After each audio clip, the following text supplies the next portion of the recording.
A number of people have asked whether with the election of a black president, we're in kind of a post-racial or a post-black moment.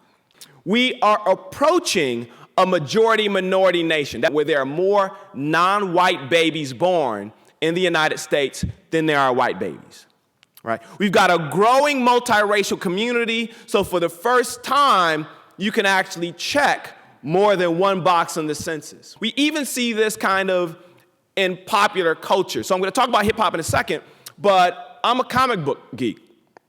And one of the things Marvel Comics did in order to increase their reach was they created this totally new universe. Over the summer, they basically killed Peter Parker. Who do they replace him with? Miles Morales. Spider-Man in their new universe is now black and Latino. In fact, he's the spitting image of my middle son. I've got a Flickr account, look it up. I mean, he's the spitting image. There are, we're faced in a number of ways of popular culture with people who don't fit our 20th century kind of old school racial categories. And then layered on top of that, we have the explosion of hip hop. So I talked to some of you about this before. My first book is on hip hop. Now I was interested in a different thing. I took more of a black politics approach to it.